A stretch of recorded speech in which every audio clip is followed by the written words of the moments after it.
ముందుగా చేరవచ్చిన మీ అందరికీ కూడా మన ప్రభువును మన రక్షకుడైన క్రీస్తు పేరిట నా యొక్క హృదయపూర్వక వందనాలు తెలియజేస్తున్నాను.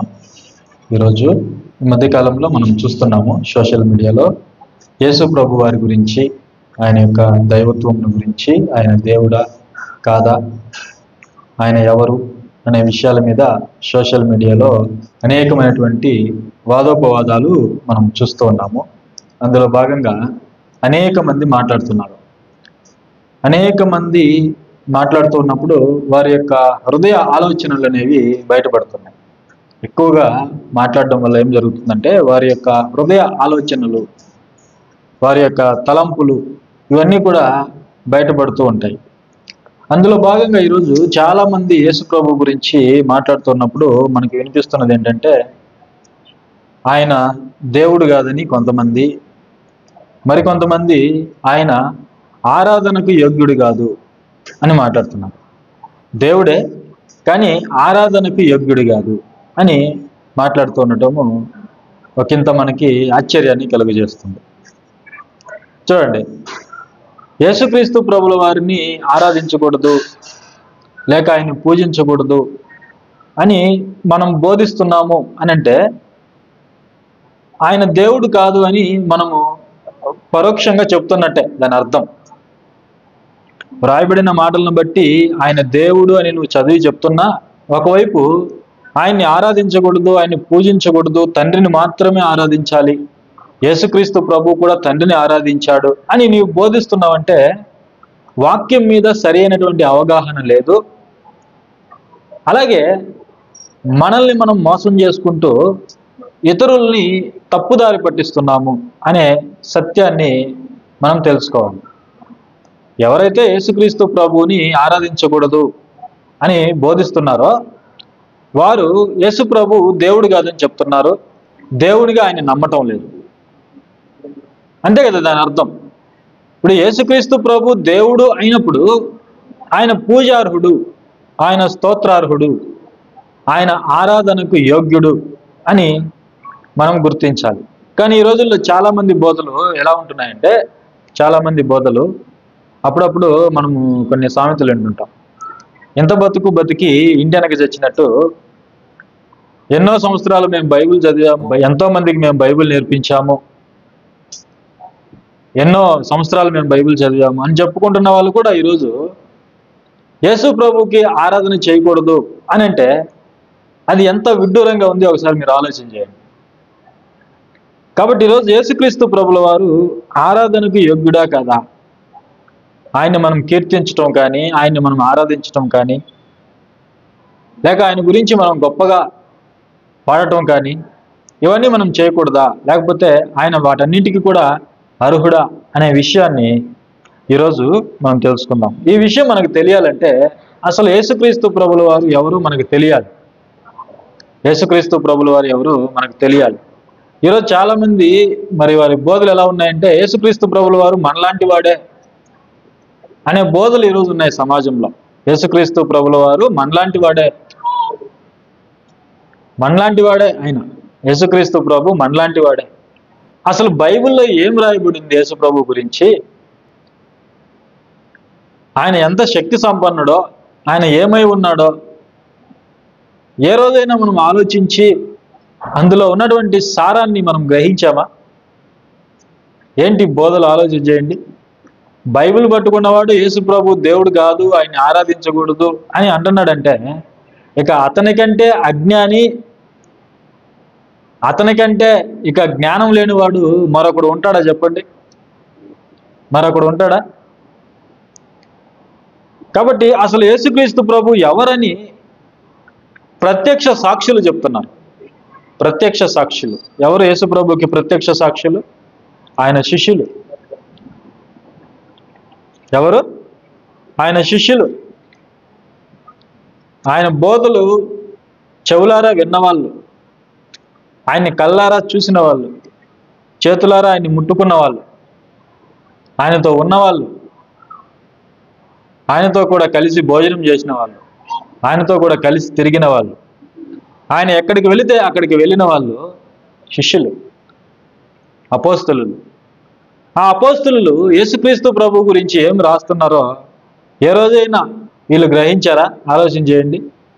ఏ రోజైనా సరే యేసుక్రీస్తు ప్రభుల వారు ఆరాధనకు యోగ్యుడా కాదా అని మనము వాక్యంలోనికి వెళ్ళి చూసే ముందు లోకంలో జరుగుతున్న కొన్ని పరిస్థితులు మనము ఒకంత ఆలోచించేద్దాం. ముందుగా ఈ లోకంలో అనేకమైన పాటలు ఉన్నాయి. అనేకమైన పాటలు ఉన్నాయా లేవా? అనేకమైన పాటలు ఉన్నాయి. అనేకమైన ఆరాధన గీతాలు ఉన్నాయి. అందులో ఒక తల్లి గురించి ఎక్కువ పాటలు ఉన్నాయి. తల్లి గురించి, కన్న తల్లి గురించి బిడ్డలు రాసే పాటలు, తల్లి గొప్పతనం గురించి బిడ్డలు రాసే పాటలు మానవ సమాజంలో ఉన్నాయా లేవా? తల్లిని ఆరాధిస్తున్నారా లేదా పాటల ద్వారా ఈరోజు? ఎందుకు తల్లికి అంత పెద్దపీట వేశారు మానవ సమాజం అని అంటే ఆమె త్యాగం గొప్పది. అవునా కదా? స్త్రీ యొక్క త్యాగము గొప్పది. ఆమె బిడ్డకు జన్మనిచ్చేటప్పుడు తన ప్రాణాన్ని కూడా పణంగా పెడుతుంది. అక్కడ ఏం చేస్తుంది స్త్రీ? ఆమె యొక్క ప్రాణాన్ని అక్కడ పణంగా పెడుతుంది ఆ బిడ్డ కోసం, ఆ బిడ్డను జన్మనివ్వటం కోసం. తన ప్రాణాన్ని సైతం అడ్డుపెట్టి మరొక బిడ్డకి జన్మనిస్తుంది. ఆ బిడ్డ పుట్టిన తర్వాత ఆ తల్లి ఎంతో సంతోషిస్తుంది. అవునా కదా? ఆలోచన చేయండి. అంటే మనము ఈ భూమి మీద పడటానికి తల్లి తన ప్రాణాన్ని అడ్డం పెట్టింది. ఆ క్షణంలో ఆమె చనిపోవచ్చు కూడా. అనేక మంది తల్లులు బిడ్డలకు జన్మనిచ్చి చనిపోయిన వాళ్ళు ఉన్నారు. ఆమె త్యాగం గొప్పది. అందుకే ఈరోజు సమాజము ఆమెకు పెద్దపీట వేసింది. ఆమెను పొగుడుతుంది, ఆమె గురించి పాటలు రాస్తుంది, ఆమెను కీర్తిస్తుంది, ఆరాధిస్తుంది. ఓకే, ఇది లోకంలో. అలాగే తండ్రి గురించినటువంటి పాటలు ఎన్నో ఉన్నాయి. ఎందుకంటే తల్లి నవమాసాలు మోస్తుంది, అయితే తండ్రి 25 ఏళ్ళు మోస్తాడు. వాళ్ళ బరువు బాధ్యతలు తండ్రి 25 ఏళ్ళు భరిస్తాడు. తన రక్తాన్ని చెమటగా మార్చి అహర్నిశలు కష్టపడి వాళ్ళని ప్రయోజకుల్ని చేయడానికి, వాళ్ళని గొప్పవారిని చేయడానికి ఆ తండ్రి ఎన్నో నిద్రలేని రాత్రులు సైతం గడుపుతూ మరి తన జీవితాన్ని పణంగా పెడతాడు. అవునా కదా? వాళ్ళ కొరకు, బిడ్డల కొరకు. చూడండి, వారి త్యాగము గొప్పది. తల్లిదండ్రుల త్యాగము గొప్పది. అందుకే ప్రభులు వారు మాట్లాడుతూ దేవుడు కూడా ఆజ్ఞలు ఇచ్చేటప్పుడు నీ తల్లిని నీ తండ్రిని సన్మానించాలి. నీ తల్లిని నీ తండ్రిని నువ్వు సన్మానించాలి. ఎందుకంటే వారి త్యాగము గొప్పది. మన కొరకు వాళ్ళు చేసినటువంటి త్యాగాలు ఎంతో గొప్పవి. అందుకే ఈరోజు ఒక తండ్రిని ఆరాధిస్తుంది, ఒక తల్లిని ఆరాధిస్తుంది మానవ సమాజం. ఎందుకంటే వాళ్ళ త్యాగాలు గొప్పవి. అలాగే ఒక గురువును కూడా ఆరాధిస్తారు ఈరోజు. విద్యాబుద్ధులు నేర్పి వాళ్ళు సమాజంలో ఒక ఉన్నతమైనటువంటి స్థానానికి వెళ్ళడానికి గురువులు కూడా ఒకంత కారణం. కాబట్టి వాళ్ళ త్యాగాన్ని కూడా మానవ సమాజం గుర్తించింది. అందుకే గురువుల మీద పాటలు ఉన్నాయి, తల్లి మీద పాటలు ఉన్నాయి, తండ్రి మీద పాటలు ఉన్నాయి. చూడండి, వాళ్ళు ఆ పాటలకి, ఆ పొగడ్తలకి, ఆ ఆరాధనకి యోగ్యులు కాదా అని అంటే మానవ సమాజము అవును అంటుంది. ఎందుకంటే వాళ్ళ త్యాగాలు గొప్పవి.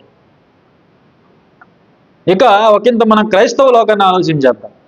క్రైస్తవ లోకాన్ని ఈరోజు ఒక వ్యక్తి ద్వారా మనం వాక్యం నేర్చుకుంటే మనం ఉన్నంత వరకు కూడా కృతజ్ఞత కలిగి ఉంటాం.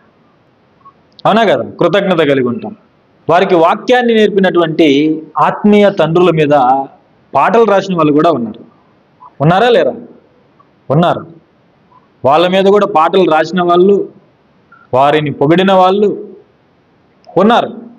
అలాగే వారి యొక్క ప్రసంగాల్లో, వారి యొక్క మాటల్లో వారికి వాక్యాన్ని నేర్పించిన వారి గురించి మాట్లాడుతూ, పొగుడుతూ, ప్రతి ప్రసంగంలో ప్రతి చోట వారిని గొప్పగా చూపిస్తూ ఉన్న సేవకులు కూడా ఉన్నారు. కదా? ఇప్పుడు ఎవరైతే యేసుక్రీస్తు ప్రభుని ఆరాధించకూడదని చెప్తున్నారో వాళ్ళు సైతము మనుషుల ద్వారా పొగడబడిన వాళ్ళే. అంటే ఒక వ్యక్తి నా గురించి పాట రాయొచ్చు, నన్ను పొగడొచ్చు, నా గురించి గొప్పగా మాట్లాడొచ్చు, నా గురించి పాటలు కూడా రాసి విడుదల చేయొచ్చు. కానీ నేను మాత్రం ఏం చెప్తాను? యేసుక్రీస్తు ప్రభువుని ఆరాధించకూడదు. ఎంత విడ్డూరంగా ఉందో ఒకసారి మీరు ఆలోచన చేయండి. మీరు నా గురించి పాట రాయొచ్చు, నేను మీకు వాక్యాన్ని నేర్పించాను కాబట్టి మీరు నా గురించి పాట రాయొచ్చు. నేను లేకపోతే క్రైస్తవ్యమే లేదు అని నా గురించి మీరు గొప్పగా పాట రాయొచ్చు. కానీ నేనేం చెప్తాను ఇక్కడ నిలబడి? మనం యేసుక్రీస్తు గురించి పాడకూడదు, యేసు ప్రభు గురించి పొగడకూడదు, యేసు ప్రభుని మనం ఆరాధించకూడదు అని నేను చెప్తాను. ఇది ఎంత విడ్డూరంగా ఉంది, ఎంత ఆశ్చర్యకరంగా ఉంది, ఎంత మోసంగా ఉంది. ఆలోచన చేయండి. మోసమా కాదా? ఇది మోసమా కాదా?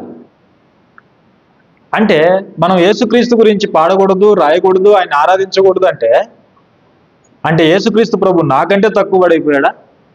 నాకంటే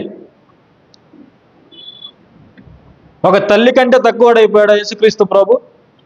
ఒక తండ్రి కంటే తక్కువ పడైపోయాడా? ఒక గురువు కంటే తక్కువ పడైపోయాడా యేసుక్రీస్తు ప్రభు? ఈరోజు మన బోధలు ఇలా తగలబడ్డాయి అని అంటే మనకి ఏం అర్థమైంది బైబిల్? ఆలోచన చేయండి.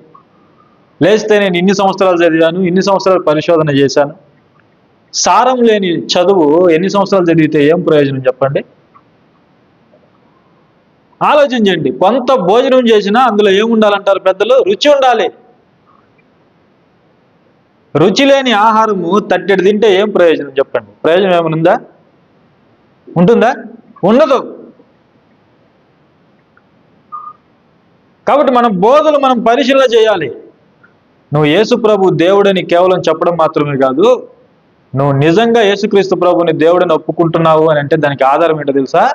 ఆయన్ని పూజించాలి, ఆయన్ని ఆరాధించాలి, ఆయన గురించి గొప్పగా పాడాలి. బైబిల్లో సాక్ష్యాలు ఉన్నాయి మనకి, బైబిల్లో మనకి సాక్ష్యాలు ఉన్నాయి. కానీ ఈరోజు చాలామంది వాక్యాన్ని సైతం మార్చడానికి ప్రయత్నాలు చేస్తున్నారు. ఎందుకంటే వాళ్ళ పునాదులు షేక్ అయిపోతున్నాయి, వాళ్ళ పునాదులు కదిలిపోతున్నాయి, ఇంకా కదులుతాయి. నేను ఎందుకు ఈ మాట చెప్తున్నానంటే చాలా సీరియస్గా, యేసుక్రీస్తు ప్రభుని మనతో పాటు సమానంగా చేసినప్పుడే మీ పునాదులు పోయేసాయి. అసలు మీ పునాదులు కదిలిపోయాయి. మీ పతనం ప్రారంభమైందని మనం గుర్తుపెట్టుకోవాలి. ఎవరైనా సరే యేసు ప్రభుని మనిషితో సమానం చేసినా, యేసు ప్రభుని దేవుడు కాదన్నా వాళ్ళ పునాదులు ఎక్కువ రోజులు ఉండవు. అది చాలా తప్పు, బైబిల్కి వ్యతిరేకం, బైబిల్కి వ్యతిరేకం. కాబట్టి మన బోధలు సరి చేసుకోవాలి.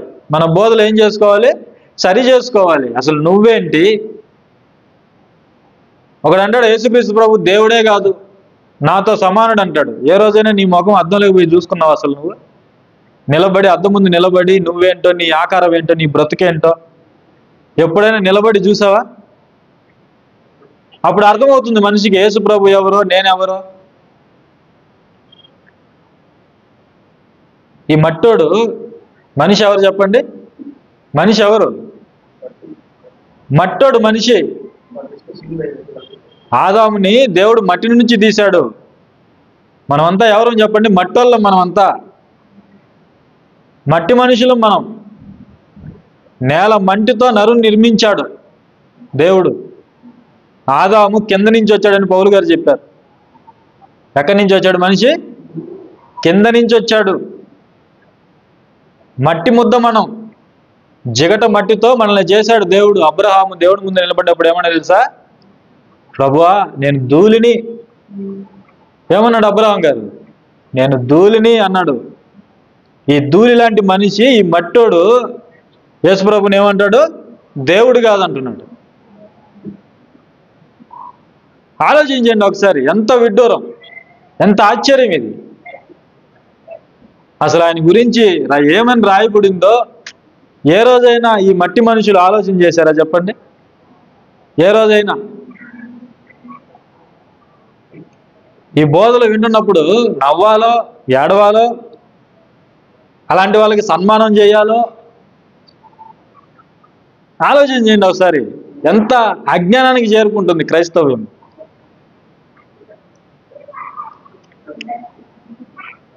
మనుషులు బోధలు సరి చేసుకోవడానికి ఇష్టపడరు, వాటిని సమర్థించుకోవడానికే ఇష్టపడతారు.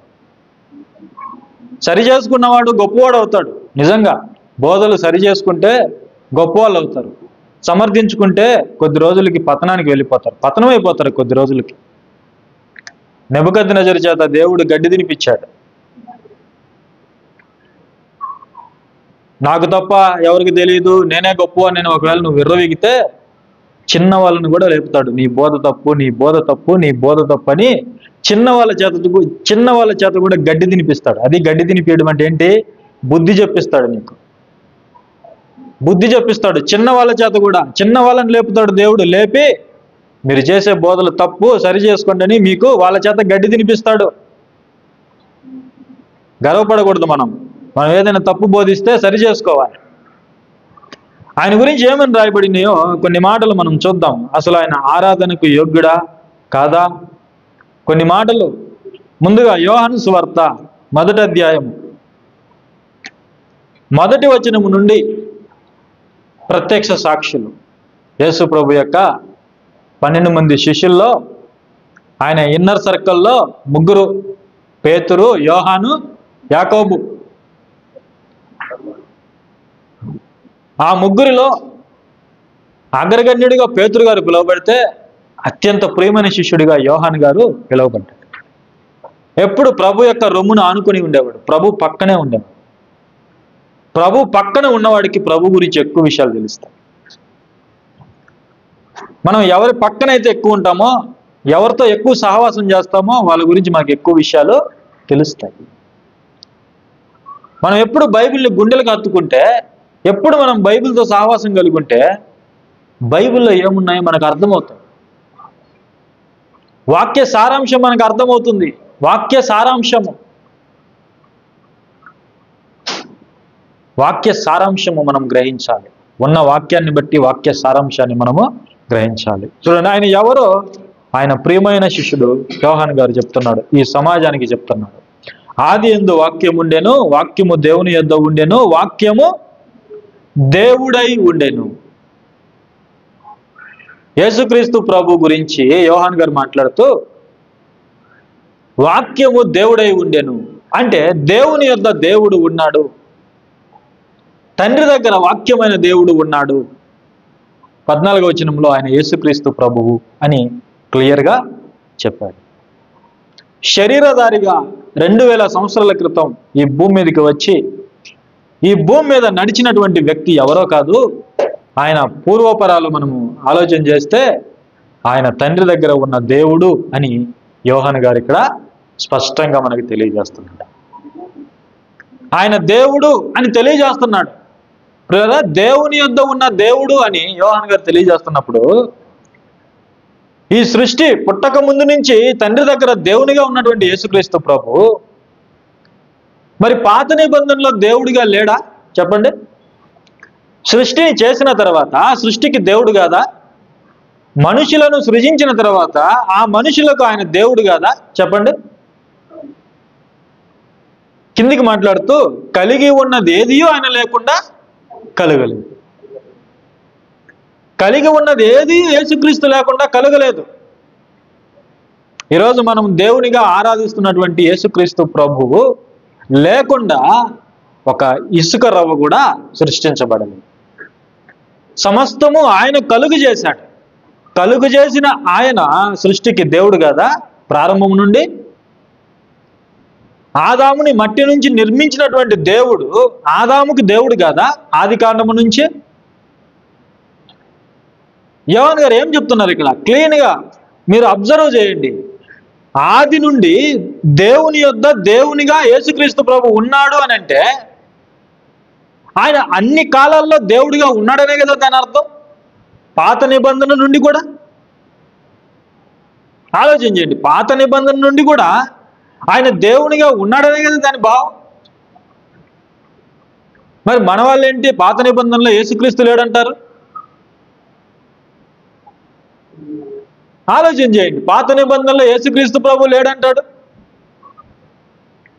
యోహాను గారేమో ఇక్కడ ఆది నుండి తండ్రి దగ్గర ఉన్నవాడు యేసుక్రీస్తు ప్రభు దేవునిగా ఉన్నవాడని ఆయన రాస్తుంటే, మరి పాత నిబంధనలో యేసు ప్రభు లేకుండా ఉన్నాడా? ఆలోచన చేయండి. చూడండి, ఈరోజు గుడ్డితనం వచ్చేసింది. మనోనేత్రాలు మూయబడ్డాయి చాలా మందికి. ఇంకా చూద్దాం. ఇదే యోహాను సువార్త 20వ అధ్యాయము 28వ వచనం చూద్దాం. 28వ వచనం. అందుకు తోమా ఆయనతో, నా ప్రభువా, నా దేవా అనేను. మనోనేత్రాలు వెలిగించబడ్డాయి ఇక్కడ. ఎవరికి? తోమాకి. మనోనేత్రాలు వెలిగించబడ్డవాడు ఏమంటాడు తెలుసా? ప్రభుని కేవలం దేవుని కుమారుడని కాదు, ఆయన కాళ్ళు పట్టుకొని నా ప్రభువా, నా దేవా అంటాడు. అంతకు ముందు తోమాకి మనోనేత్రాలు మూయబడ్డాయి. ఏమన్నాడంటే, ఆయన నేను చూస్తేనే నమ్ముతానన్నాడు. ఆయన గాయాల్లో వేలు పెడితేనే నమ్ముతానన్నాడు. ఆయనతో తిరిగిన వాళ్ళు 12 మందిలో ఒకడు ఆ తోమ ప్రభుని చూస్తేనే నమ్ముతానన్నాడు. ఏం చేయబడ్డాయి? మనోనేత్రాలు ఆరిపోయాయి, మూయబడ్డాయి. ఎప్పుడైతే ప్రభు ప్రత్యక్షమయ్యాడో ఆ మనోనేత్రాలు తెరవబడ్డాయి. మనోనేత్రాలు తెరవబడిన వాడే ఇప్పుడు ప్రభుని ఏమంటున్నాడు? నా ప్రభువా, నా దేవా. ఎంత చక్కటి మాట చూడండి. నా ప్రభువా, నా దేవా. వీళ్ళు ఏమంటారు? యేసు ప్రభు మనం సమానమే. ఆయనతో తిరిగిన శిష్యులు ఏమన్నారు? నా ప్రభువా, నా దేవా. ఆయన కాళ్ళు పట్టుకొని మరి నా ప్రభువా, నా దేవా. ఎంత చక్కటి మాటలు చూడండి. ఆయనకి మ్రొక్కారు, ఆయన్ని ఆరాధించారు, ఆయన్ని వేడుకున్నారు. భక్తులు ఆయన్ని దేవుడు అని రాస్తున్నారు. ఎంత గొప్ప మాట! ఆయన్ని దేవుడు అంటున్నారు. కేవలం రాయడు మాత్రమే కాదు, వారి నోటి ద్వారా ఒప్పుకున్నారు. ఆయన దేవుడు, నా దేవా. ఈ మాటలు పాత నిబంధనలో రిపీట్ అవుతాయి. మనం చాలా జాగ్రత్తగా ఆలోచించేద్దాం. నా ప్రభువా, నా దేవా అన్నారు. ఇంకొక మాట చూద్దాం. అపోస్తుల కార్యాలు 20వ అధ్యాయము 28వ వచనం. యోహాను సువార్త ఇందాక మనం చదువుకున్న మాట కూడా 20-28 కరెక్టా? ఇక్కడ కూడా అపోస్తుల కార్యాలు కూడా 20-28 చూడండి. దేవుడు తన స్వరక్తం ఇచ్చి సంపాదించిన సంఘం. యేసు ప్రభు గురించి ఏం రాస్తున్నాడు లూకా గారు? ఇక్కడ అపోస్తులుడైన పౌలు గారు చెప్తున్నారు, దేవుడు తన స్వరక్తం ఇచ్చి సంపాదించినటువంటి సంఘం. మన కొరకు రక్తాన్ని కార్చింది ఎవరు? యేసుక్రీస్తు ప్రభు. దేవుడు మన కొరకు రక్తాన్ని చిందించాడు. ఈ లోకంలోనికి శరీరధారిగా వచ్చి మన పాప విమోచనం కొరకు, మనల్ని రక్షించటం కొరకు, మరణము నుండి మనల్ని బ్రతికించుట కొరకు, తిరిగి మనకు నిత్య జీవమును అనుగ్రహించుటకు, నూతన జీవితంను అనుగ్రహించుటకు మనల్ని సృజించిన వాడే. కలిగి ఉన్నదేదియో ఆయన లేకుండా కలుగలేదు అన్న మాటను బట్టి మన సృష్టికర్త ఎవరు? యేసుక్రీస్తు ప్రభు. ఆ యేసుక్రీస్తు ప్రభు ఆయన సృష్టించినటువంటి మనుషుల కోసం ఈ సృష్టిలోనికి వచ్చి శరీరధారిగా వచ్చి తన రక్తాన్ని చిందించాడు, తన రక్తాన్ని ధారపోశాడు. ఎందుకు? మనలను సంపాదించుట కొరకు, మనలను తిరిగి బ్రతికించుట కొరకు. కృతజ్ఞత ఏది మనుషులకు? చెప్పండి, ఏది కృతజ్ఞత మనుషులకు? యేసు ప్రభు దేవుడు కాదు, ఆయన ఆరాధనకు యోగ్యుడు కాదు. ఎవరు చెప్పారు? ఆయన్ని ఆరాధించారు, ఆయన కాళ్ళు పట్టుకున్నారు, ఆయనకు మ్రొక్కారు, ఆయన్ని పూజించారు. ఆయన ఎంత గొప్పవాడో మన వాళ్ళకి అర్థం కావడం లేదు. వ్రాయబడిన మాటల్లో ఉన్న సారాంశాన్ని అర్థం చేసుకోలేక ఆయన మనం ఒకటే అంటున్నారు. మరి అపోస్తులకు లేదా ఈ జ్ఞానం? అపోస్తులకు లేదా? చెప్పండి, నీకంటే గొప్ప వాళ్ళగా అపోస్తులు? అపోస్తులు ఎప్పుడైనా చెప్పారా ఆయన నేను ఒకటేనని? వాళ్ళు ఏం చేశారు? ఆయన కాళ్ళు పట్టుకున్నారు. వాళ్ళు నా ప్రభువా నా దేవుని వాళ్ళు అంటున్నారు. ఇక్కడ చూడండి, దేవుడు తన స్వరక్తం ఇచ్చి సంపాదించిన సంఘం మనం. ఆయన స్వరక్తం ఇచ్చి సంపాదించాడు. ఇంకొక మాట చూద్దాం. రోమాపత్రిక 9వ అధ్యాయము 5వ వచనం చూడండి. రోమాపత్రిక 9వ అధ్యాయము 5వ వచనం మనం చూస్తే, పితరులు వీరివారు, శరీరమును బట్టి క్రీస్తు వీరిలో పుట్టెను. శరీరాన్ని బట్టి ఆయన ఈ లోకానికి శరీరధారిగా వచ్చినప్పుడు ఆయన ఇశ్రాయేలు వంశములో వచ్చాడు. యూదా గోత్రములో ఆయన వచ్చాడు. ఆయన సంకల్పములో ఆయన ఎంపిక చేసుకున్నాడు ఆ జాతిని. ఆ వంశములో వచ్చాడు. యూదా వంశములో నుంచి ఆయన వచ్చాడు. అయితే ఆయన నిజముగా ఏమై ఉన్నాడో ఇక్కడ అపోస్తలుడైన పౌలు గారు చెప్తున్నారు. చూడండి, ఈయన ఎవరు? శరీరధారిగా యూదా గోత్రములో పుట్టినటువంటి యేసుక్రీస్తు ప్రభు, శరీరధారిగా ఈ లోకానికి వచ్చినటువంటి ప్రభువు, ఈయన సర్వాధికారి అయిన దేవుడై ఉండి నిరంతరము స్తోత్రార్హుడై ఉన్నాడు. ఏమై ఉన్నాడు? నిరంతరము స్తోత్రార్హుడై ఉన్నాడు.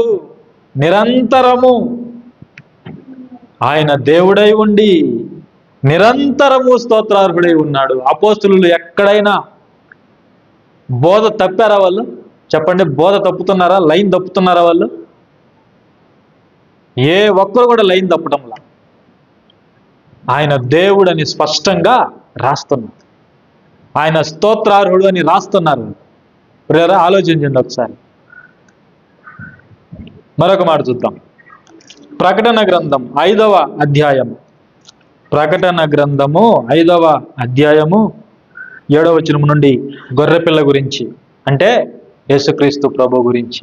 దేవుని గొర్రెపిల్ల ఎవరు? క్రీస్తు.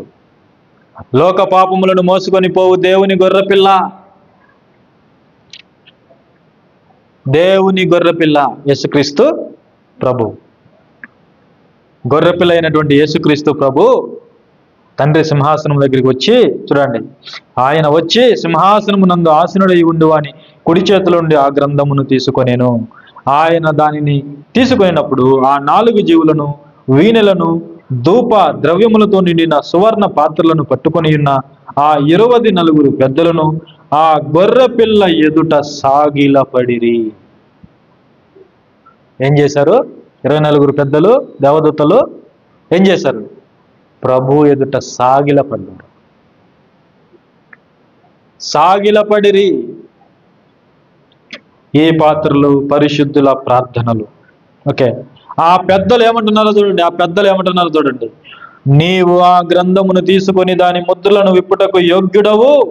నీవు వధింపబడిన వాడవై నీ రక్తం ఇచ్చి ప్రతి వంశములోను, ఆయా భాషలు మాట్లాడువారిలోను, ప్రతి ప్రజలోను, ప్రతి జనములోను దేవుని కొరకు మనుషులను కొని మా దేవునికి వారిని ఒక రాజ్యముగాను యాజకులను గాను చేసితివి కనుక వారు భూలోకమందు ఏలుదురని క్రొత్త పాట పాడుదురు. మరియు నేను చూడగా సింహాసనమును, జీవులను, పెద్దలను ఆవరించి ఉన్న అనేక దూతల స్వరము వినబడిను. వాటి లెక్క కోట్ల కొలదిగా ఉండెను. దేవదూతలు, పెద్దలు అందరూ కీర్తిస్తున్నారు. ఇక్కడ యేసు ప్రభు ఎదుట మోకాళ్ళ దగ్గర సాగిలపడ్డారు. ఇక దూతల స్వరం వినబడుతుంది. ఆ దూతలు ఎంతమంది అంటే కోట్ల మంది అని చెప్పాడు. ఎంతమంది? కోట్ల మంది దేవదూతలు. వాళ్ళు ఏం చేస్తున్నారు చూడండి అక్కడ. వారు వధింపబడిన గొర్రెపిల్ల యేసుక్రీస్తు ప్రభువు శక్తియు, ఐశ్వర్యమును, జ్ఞానమును, బలమును, ఘనతయు, మహిమయు, స్తోత్రమును పొందనర్హుడని వీళ్ళేమంటున్నారు? ఆయన ఆరాధనకి యోగ్యుడు కాదట. దేవదూతలు ఏమంటున్నారు ఇక్కడ? కోట్ల కొలది దేవదూతలు, ఒకరిద్దరు కాదు. పెద్దలు సాగిలపడ్డారు. కోట్ల కొలది దేవదూతలు వధింపబడిన దేవుని గొర్రెపిల్ల సమస్తానికి అర్హుడని వాళ్ళు ప్రకటిస్తున్నారు. అక్కడ కీర్తిస్తున్నారు, అక్కడ పొగుడుతున్నారు. అక్కడ చూడండి, ఇంకా కింది వచనాలు మనం చూస్తే, అంతటా పరలోకమందును, భూలోకమందును, భూమి క్రిందను, సముద్రములోను ఉన్న ప్రతి స్పష్టము అనగా వాటిలో ఉన్న సర్వమును సింహాసనాసీనుడై ఉన్న వానికి నీ గొర్రె పిల్లకును స్తోత్రమును ఘనతయు మహిమయు ప్రభావమును యుగ యుగములు కలుగునుగాక అని చెప్పుట వింటిని. ఎవరెవరికి? సింహాసనాసీనుడై ఉన్న తండ్రికిని, ఆయన ప్రక్కనే ఉన్నటువంటి గొర్రె పిల్లకును అనగా ప్రభువుకిని. యోహాను గారు ఏమన్నారు అక్కడ? దేవుని యొద్ద దేవుడు ఉన్నాడు. అదే యోహాను గారు ఇక్కడ రాస్తున్నారు. అదే యోహాను గారు. తండ్రి మరియు యేసుక్రీస్తు ప్రభు సమస్తానికి కూడా అర్హులు. వాళ్ళు కీర్తిస్తున్నారు ఏమని? సింహాసనాసీనుడై ఉన్నవానికి నీ గొర్రె పిల్లకును స్తోత్రమును ఘనతయు మహిమయు ప్రభావమును యుగ యుగములు కలుగునుగాక అని వాళ్ళు చెప్తున్నారు. మన వాళ్ళకి బైబిల్ అర్థం కాక ఆయన ఆరాధనకు యోగ్యుడు కాదు, ఆయన పూజార్హుడు కాదు, ఆయనే తండ్రిని ఆరాధించాడు, మనం కూడా తండ్రిని ఆరాధించాలి. ఈ విధంగా మనకు అర్థమైంది. ప్రియులారా, మనం వాక్యాన్ని అపార్థం చేసుకోకూడదు. ఆయన ఆరాధనకి యోగ్యుడు, ఆయన పూజార్హుడు. అపోస్తలులు ఏం చేశారు? ఆయన మోకాళ్ళ మీద పడి నా ప్రభువా నా దేవా అన్నారు. మనం ఎందుకు అనలేకపోతున్నాం? అంటే మనం వాళ్ళకంటే గొప్ప వాళ్ళమా? అసలు నీకంటే ఎవరు గొప్ప వాళ్ళో తెలుసా? మనుషుల కంటే ఎవరు గొప్ప వాళ్ళో తెలుసా? దేవదూతలు.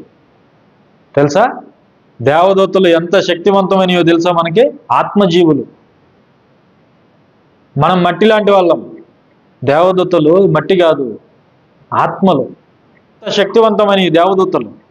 ఆ దేవదూతలు యేసుక్రీస్తు ప్రభుని ఇక్కడ కీర్తిస్తున్నాయి, ఆరాధిస్తున్నాయి, గొప్పగా పాడుతున్నాయి. మరి నేను పాడను, నేను పొగడను, నేను దేవాని పిలవను అంటే నువ్వు దేవదూతల కంటే గొప్పవాడివి, అపోస్తుల కంటే గొప్పవాడివి. అవునా కదా? అలా అనుకుంటున్నారు ఈరోజు. ప్రియరా, ఆలోచించండి, ఒకసారి ఆలోచన చేయండి. ప్రభు ఒక తల్లి కంటే, ఒక తండ్రి కంటే, ఒక గురువు కంటే తీసిపోయినవాడా?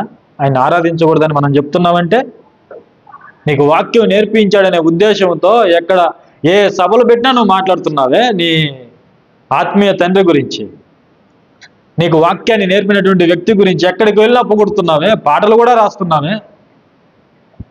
మరి నీ కొరకు తన జీవితాన్నే, తన ప్రాణాన్నే, తన రక్తాన్నే దారబోసినటువంటి ప్రభువుకి నీవిచ్చిన విలువ ఏంటి?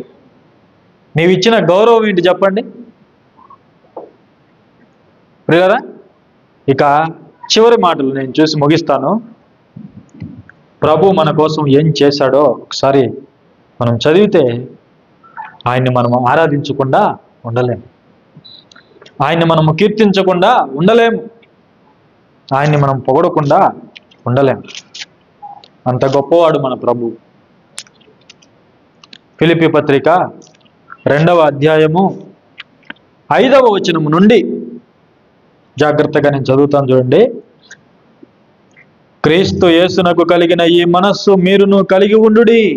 ఆయన అదృశ్య దేవుని స్వరూపము కలిగిన వాడై ఉండి దేవునితో సమానముగా ఉండుట విడిచిపెట్టకూడని భాగ్యమని ఎంచుకొనలేదు గాని.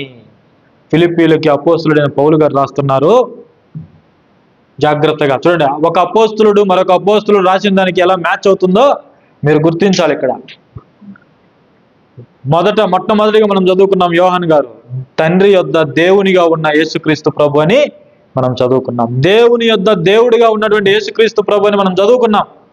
అదే మాట ఇక్కడ రాస్తున్నాడు పౌలు గారు. ఆయన ఎవరట? దేవునితో సమానుడు. ఎవరట ఆయన? దేవునితో సమానుడు. దేవునితో సమానుడు ఎవరు? దేవదూతలా? చెప్పండి. ఇప్పుడు మనుషులు, ఒక మనిషికి సమానము మరొక మనిషా జంతువా?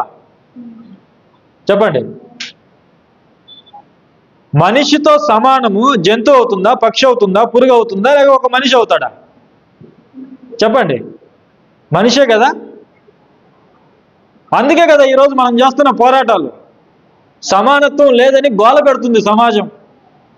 మమ్మల్ని కూడా సమానంగా చూడండి, మాకు సమానత్వాన్ని కల్పించండి. సమానత్వం కోసం ఎంతోమంది పోరాటాలు చేసి ఎంతోమంది చచ్చిపోయారు. కనీసం మమ్మల్ని మనుషులుగా కూడా గుర్తించటం లేదు.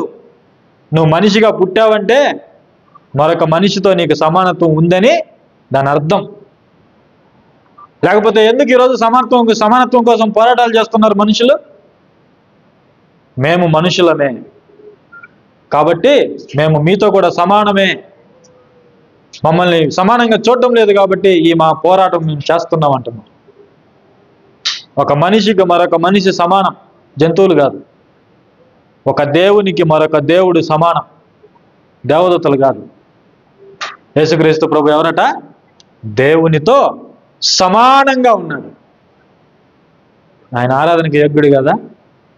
అప్పటికీ నీకు అర్థం కాకపోతే తండ్రితో సమానముగా ఉన్నటువంటి యేసుక్రీస్తు ప్రభు నీ కోసం ఏం చేశాడో కనీసం అదైనా నువ్వు గ్రహించి నీవు ఆయన్ని ఆరాధనకి యోగ్యుడిని ఒప్పుకోవాలి. అప్పటికీ నువ్వు మారకపోతే ఇక నీ మనోనేత్రాలు ఎవరు వెలిగించలేరు. తండ్రి దగ్గర దేవునితో సమానముగా ఉన్నటువంటి యేసుక్రీస్తు ప్రభు నీ కోసం ఏం చేశాడో ఏ రోజైనా అర్థమైందా? ఏ రోజైనా అసలు బైబిల్ చదివారా? చూడండి ఏం చెప్తున్నాడు పౌలు గారు. ఆయన దేవుని స్వరూపము కలిగిన వాడై ఉండి దేవునితో సమానముగా, చూడండి ఇక్కడి నుంచి చాలా ఇంపార్టెంట్. చూడండి, దేవునితో సమానముగా ఉండుట విడిచిపెట్టకూడని భాగ్యమని ఎంచుకొనలేదు. ఎవరి కోసం చెప్పండి? ఎవరి కోసం? ఏ రోజైనా మన వాళ్ళకి అర్థమైందా? నేనే బైబిల్ని ప్రత్యేకంగా చెప్పాలి, గొప్పగా చెప్పాలని ఇలాంటి పెంట ప్రసంగాలు చేస్తారా? చెప్పండి. యేసు ప్రభు ఆరాధనకు యోగ్యుడు కాదనేది పెంట ప్రసంగం. అది ఈరోజు చాలా బోధలు, పెంట బోధలు. ప్రియులారా, ఆలోచన చేయండి ఒకసారి. ఆయన నీ కోసం ఏం చేశాడంటే తండ్రితో సమానముగా ఉండే ఆ గొప్ప వైభవాన్ని కూడా వదులుకున్నాడు. ఆయన వదులుకున్నాడు. నీవు మనిషిగా ఉన్నావు కాబట్టి నీ కొరకు మనిషిగా రావడానికి ఆయన ఇష్టపడ్డాడు. ఆయన తగ్గింపుని ఈరోజు చాలా మంది ఏమనుకుంటున్నారు? చేతగానితనం అనుకుంటున్నారు.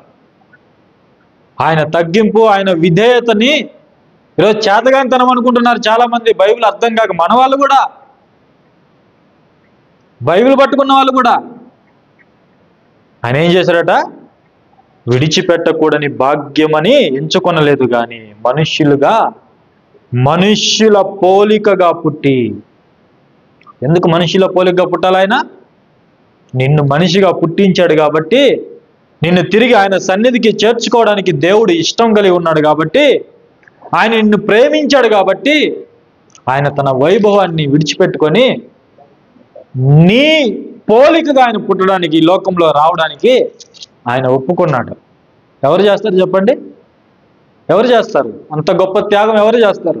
నిన్ను సృష్టించిన వాడు కాబట్టి ఆయన నీ కోసం ఆ త్యాగము చేశాడు.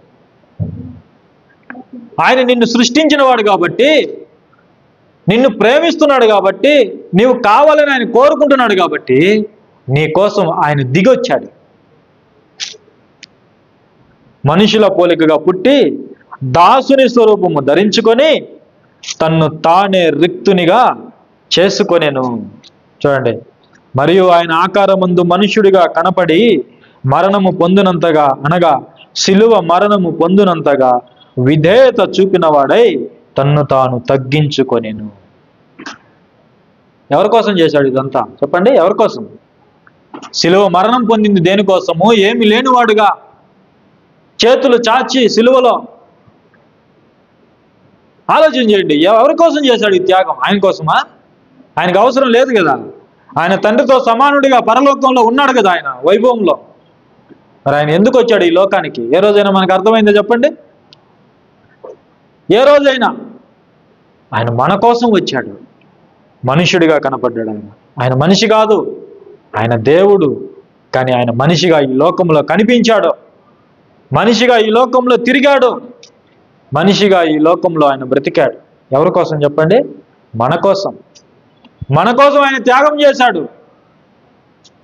ఒక తల్లి తన ప్రాణాన్ని అడ్డం పెట్టి నీకు జన్మనిచ్చింది అనే కారణంతో నీవు నీ తల్లి గురించి పాడుతున్నావు, నీ తల్లిని ఆరాధిస్తున్నావు. 25 ఏళ్ళు నీ తండ్రి నిన్ను కష్టపడి పెంచాడు అనే ఉద్దేశంతో నీ తండ్రి మీద పాటలు రాస్తున్నావు, నీ తండ్రిని ఆరాధిస్తున్నావు.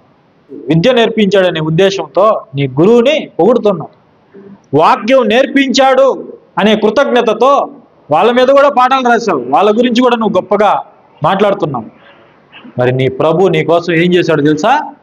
అన్నిటికంటే గొప్ప త్యాగం చేశాడు నీ ప్రభు. అన్నిటికంటే గొప్ప త్యాగం అది. అన్నిటికంటే ఆయన తన రక్తాన్ని ధారపోశాడు. ఎవరి కోసమో తెలుసా? మంచి వాళ్ళ కోసం కాదు, మంచి వాళ్ళ కోసం కాదు ప్రభు చనిపోయింది. మనం ఇంకనూ పాపులమై ఉండగానే, అది మన స్థితి. మన స్థితి ఏంటి? మనం ఇంకనూ పాపులమై ఉండగానే, భక్తిహీనులుగా ఉండగానే, ఈరోజు రక్షింపబడిన తర్వాత ఏమంటున్నారు? ఆయన మనం ఆరాధించకూడదండి, ఆయన ఆరాధనకు యోగ్యుడు కాదండి. ఇవేనా ప్రసంగాలు? ఇవేనా మన బోధలు? ఆలోచించండి ఒకసారి. ఒకప్పుడు మన పరిస్థితి, మనం ఇంకనూ భక్తిహీనులమై ఉండగానే, పాపులమై ఉండగానే క్రీస్తు మన కొరకు యుక్త కాలమున చనిపోయాం. చూడండి, ఎవరు చేయగలరు ఇంత త్యాగం చెప్పండి? తల్లి చేయగలదా? తండ్రి చేయగలదా? వైభవాన్ని విడిచిపెట్టుకొని వచ్చాడు, దేవునిగా ఉన్న ఆ భాగ్యాన్ని విడిచిపెట్టుకొని వచ్చాడు, మనిషిగా వచ్చాడు, దాసుని స్వరూపము. 33.5 సంవత్సరాలు దాసుని స్వరూపము. అత్యంత ఘోరంగా శిలువలో మరణించవలసినటువంటి పరిస్థితి. ఎందుకు చెప్పండి? మన కోసం, మన స్థానంలో మనల్ని బ్రతికించుట కొరకు, మరణము నుండి మనల్ని బ్రతికించుట కొరకు, నిత్య జీవం అనుగ్రహించుట కొరకు ఆయన మన కొరకు తను రిక్తునిగా చేసుకొని, తను తగ్గించుకొని, ఏమీ లేనివాడుగా ఈ లోకానికి వచ్చి శిలువలో మరణించాడు. అలా చేయటం దాన్ని బట్టే కదా ఈరోజు మనకి నిత్య జీవం వచ్చింది. ఆలోచన చేయండి. దాన్ని బట్టే కదా ఈరోజు మనం రక్షింపబడ్డాము, దాన్ని బట్టే కదా ఈరోజు మనం పరిశుద్ధులుగా తీర్చబడ్డాము, నీతిమంతులుగా తీర్చబడ్డాము. లేకపోతే అసలు నువ్వు ఎవరో ఎవరికైనా తెలిసేదా? క్రీస్తు లేకపోతే ఈరోజు నీవెవరో సమాజానికి తెలిసేదా? యేసు ప్రభు లేకపోతే. అలాంటి యేసు ప్రభుని పట్టుకొని దేవుడు కాదు, ఆయన ఆరాధనకు యోగ్యుడు కాదు, ఇంకా నీ ఏం చేస్తే నీవు ఆయన ఆరాధిస్తావు? తన ప్రాణాన్నే ఇచ్చాడు కదా, ఇక ఏం చేస్తే ఆయన్ని నువ్వు ఆరాధిస్తావు? ఆలోచన చేయండి. కాబట్టి మన మనోనేత్రాలు వెలిగింపబడాలి, తోమా వలె వెలిగింపబడాలి. ఒకవేళ ఇక్కడ ఒప్పుకోలేదనుకోండి, ఒప్పించటానికి దేవుడు సిద్ధంగా ఉన్నాడు. ఆ రోజు ఖచ్చితంగా నువ్వేం చేయాలి? నా ప్రభువా, నా దేవా అని ఆయన కాళ్ళు పట్టుకోక తప్పదు. ఇక్కడ కాళ్ళు పట్టుకుంటే, ఇక్కడ ప్రభువుని నా దేవా ప్రియులరా అని మనము ఆరాధిస్తే నువ్వు గొప్పవాడు అవుతావు. చూద్దాం పాత నిబంధనలో నా దేవా అనే మాట ఎక్కడ రిపీట్ అవుతుందో ఒకసారి మనం చూద్దాం. హెబ్రీ పత్రిక 1వ అధ్యాయంలో 7 నుంచి చదువుకుంటే మనకు అర్థమవుతుంది. చూడండి, 7 నుంచి, తన దూతలను వాయువులుగాను తన సేవకులను అగ్ని జ్వాలుగాను చేసుకున్నవాడు అని తన దూతలను గురించి చెప్పుచున్నాడు. కానీ తన కుమారుని గురించి అయితే ఏమంటున్నాడు? దేవా, చూడండి, దేవా నీ సింహాసనము నిరంతరము నిలిచినది, నీ రాజదండము న్యాయార్థమైనది, నీవు నీతిని ప్రేమించితివి, దుర్నీతిని ద్వేషించితివి. అందుచేత దేవుడు నీ తోడి వారి అందరికంటే నిన్ను హెచ్చించినట్లుగా ఆనంద తైలముతో అభిషేకించెను. కీర్తనండి ఇది. పాడుతున్నారు అక్కడ ఎవరు? కోరాహు కుమారులు పాత నిబంధనలో యేసుక్రీస్తు ప్రభువుని ఆరాధించారు అంటే అది అతిశయోక్తి కాదు. యోహాను గారు ఏమని చెప్పారు? ఆది యందు దేవుని యొద్ద దేవునిగా ఉన్నాడు యేసుక్రీస్తు ప్రభు అంటే పాత నిబంధనలో యేసుక్రీస్తు ప్రభు ఎవరుగా ఉన్నాడు చెప్పండి? దేవుడిగా ఉన్నాడు. ఆయన దేవుడిగా ఉండటం కాదండి, ఆయన దేవుడు. యోహాను గారు అదే కదా చెప్పాడు. దేవుని యొద్ద, తండ్రి యొద్ద దేవునిగా ఉన్నటువంటి యేసుక్రీస్తు ప్రభు పాత నిబంధనలో భక్తుల చేత ఆరాధింపబడ్డాడు, కీర్తించబడ్డాడు. అంటే ఆలోచించండి ఒకసారి. 45వ కీర్తన చూడండి, 45వ కీర్తన 6వ వచనంలో, 6వ వచనాన్ని ఒకసారి మనం చదివితే, దేవా, ఎవరు రాశారు ఈ కీర్తన? ప్రారంభంలో చూడండి, 45వ కీర్తన పైన ప్రధాన గాయకునికి శోషనీయులను రాగము మీద పాడదగినది పాడారండి యేసుక్రీస్తు ప్రభు గురించి. ఎవరు? కోరాహు కుమారులు రచించిన దైవ ధ్యానము. ఈరోజు ఎన్ని పాటలు యేసుక్రీస్తు ప్రభు మీద, కోట్ల పాటలు, లక్షల పాటలు, అడుగడుగున పాటలే యేసు ప్రభు గురించి.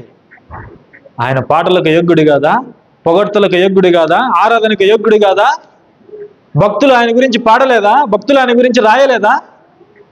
ఆలోచన చేయండి ఒకసారి. ఏం ప్రసంగాలు మన ప్రసంగాలు. కోరాహు కుమారులు ఏమంటున్నారు తెలుసా? దేవా, తోమా ఏమన్నాడు? దేవా, దేవా ఏమంటున్నారు? దేవా నీ సింహాసనము నిరంతరము నిలుచును. పాట అండి ఇది, పాట. మనం చదువుకుంటున్నాం ఈరోజు. రాగం పేరు కూడా చెప్పాడు చూడండి. వాళ్ళు ఆ రాగం మీద పాడారు, రాశారు, రాగం మీద పాడారు. ఆయన మన పాటలకు అర్హుడు, స్తోత్రాలకు అర్హుడు, ఆరాధనకు యోగ్యుడు. దేవా నీ సింహాసనం నిరంతరం నిలుచును, నీ రాజదండము న్యాయార్థమైన దండము. నీవు నీతిని ప్రేమించి భక్తిహీనతను ద్వేషించుచున్నావు. కావున దేవుడు, నీ దేవుడే చెలికండ్ర కంటే హెచ్చించినట్లుగా నిన్ను ఆనంద తైలముతో అభిషేకించి ఉన్నాడు. అదే హెబ్రీ పత్రికలో చెప్పాడు. తన కుమారుని గురించి అయితే కోరాహు కుమారులు ఏమన్నారు? దేవా, పాత నిబంధనలో ఉన్నది ఎవరు చెప్పండి? పాత నిబంధనలో యాక్టివ్గా ఉన్న గాడ్ ఎవరంటే యేసుక్రీస్తు ప్రభు. ఎంత గొప్ప సంగతి చూడండి, ఎంత గొప్ప సంగతి. మరలా హెబ్రీ పత్రిక రండి, కింద 10వ వచనం ఏముందో చూడండి. 10వ వచనంలో, మరియు ప్రభువా నీవు ఆది యందు భూమికి పునాది వేసితివి, ఆకాశములు కూడా నీ చేతి పనులే. యేసు ప్రభు గురించి అండి రాయబడుతున్న మాటలు, తనకు ఒకే ఒక కుమారుని గురించి రాయబడుతున్నటువంటి మాటలు. ప్రభువా నీవు ఆది యందు భూమికి పునాది వేసితివి. యోహాను గారు ఏమని చెప్పారు? తండ్రి వద్ద ఉన్న యేసుక్రీస్తు ప్రభు దేవుడుగా ఉన్నాడు, కలిగి ఉన్నది ఏది అని లేకుండా కలుగలేదు. ఇక్కడ ఏమంటున్నాడు? ఆది యందు నీవు భూమికి పునాది వేసితివి, ఆకాశములు కూడా నీ చేతి పనులే. ఆకాశములు కూడా నీ చేతి పనులే, నీవే సమస్తాన్ని కలుగజేసితివి. ఈ మాట ఎక్కడుంది కీర్తనల్లో? 102వ కీర్తన చూడండి, ముగించుకుందాం. 102వ కీర్తన 24వ వచనం చూడండి ఒకసారి. 24వ వచనంలో, నేను ఇలాగూ మనవి చేసి తిని నా దేవా, ఏమంటున్నారు? నా దేవా నా దినముల మధ్య నన్ను కొనిపోకము, నీ సంవత్సరములు తరతరములుండును. ఆది యందు నీవు భూమికి పునాది వేసితివి, ఆకాశములు కూడా నీ చేతి పనులే. అవి నశించును గాని నీవు నిలిచి ఉందువు. ఏమంటున్నాడు ఇక్కడ? ఈ మాటలే అక్కడ హెబ్రీ పత్రికలో ఉన్నాయి. ఎవరి గురించి అవి? యేసుక్రీస్తు ప్రభు గురించి. నా దేవా చూడండి, అపోస్తులు ఏమన్నారో, పాత నిబంధన భక్తులు యేసు ప్రభుని ఏమని పిలిచారో, నా దేవా నా ప్రభువా అని వాళ్ళు కొనియాడారు. ఆయన గురించి పాటలు రాశారు, ఆయన గురించి గొప్పగా కీర్తించారు, రాగాలలో పాడారు ఆయన గురించి, తంతి వాయిద్యాలతో పాడారు ఆయన గురించి. మన వాళ్ళు ఏమంటున్నారు? ఆయన దేవుడు కాదని ఒకడు, ఆయన ఆరాధనకి యోగ్యుడు కాదని మరొకడు, ఆయన గురించి పాటలు రాయకూడదని మరొకడు. ఏంటి చెప్పండి? ఎవరు అర్థం చేసుకున్న దాన్ని బట్టి వాళ్ళు మాట్లాడుకుంటూ వెళ్ళిపోతున్నారు. కానీ అపోస్తుల ఐక్యత చూసారా మీరు? భక్తుల ఐక్యత చూసారా మీరు? వాళ్ళు ఎక్కడ కూడా ఐక్యతను కోల్పోలా, ఎక్కడ కూడా వాళ్ళు దారి తప్పలా, ఒకే రూట్లో వెళ్ళారు వాళ్ళు. యోహాను గారు ఏం చెప్పారో పౌలు గారు అదే చెప్పారు, పౌలు గారు ఏం చెప్పారో పేతురు గారు అదే చెప్పారు. ఎంత గొప్ప సంగతి! నా దేవా నా ప్రభువా, ఆది యందు నీవు భూమికి పునాది వేసితివి, సమస్తము నీ చేతి పనులే. ప్రియరా, అయితే అంతకంటే గొప్ప సంగతి ఏంటో తెలుసా? భూమికి పునాది వేసిన వాడు, నిన్ను నన్ను సృష్టించిన వాడు, సమస్తాన్ని కలుగు చేసిన వాడు నీ కోసం నీ రూపంలో వచ్చాడే, అది కాదా గొప్ప సంగతి? నీ కోసం నీ రూపంలో వచ్చి నీ కోసం శ్రమ అనుభవించాడే, నీ కోసం శిలువ మరణం అనుభవించాడే.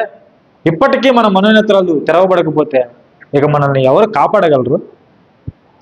మనం ఎంత అజ్ఞానంలో పాతాళానికి దిగజారిపోయాం ఒకసారి మీరు ఆలోచన చేయండి. మనం బయటికి రావాలి, లేకపోతే ఇంకా మనం భ్రష్టులమైపోతాం. యేసు ప్రభు దేవుడు కాదనేవాడు కానీ, ఆయన ఆరాధనకి యోగ్యుడు కాదనేవాడు కానీ, వీళ్ళు ఇంకా భ్రష్టులైపోతారు, గర్వస్తులైపోతారు. పిల్లరా, కాబట్టి మనం జాగ్రత్తగా బైబిల్ని చదవాలి, నేర్చుకోవాలి. యేసు ప్రభు ఎవరో, మన రక్షకుడు ఎవరో, మన రక్షణకర్త ఎవరో, మన విశ్వాసానికి కర్త ఎవరో ఆ యేసుక్రీస్తు ప్రభు గురించిన సంపూర్ణ అవగాహన మనకు ఉండాలి.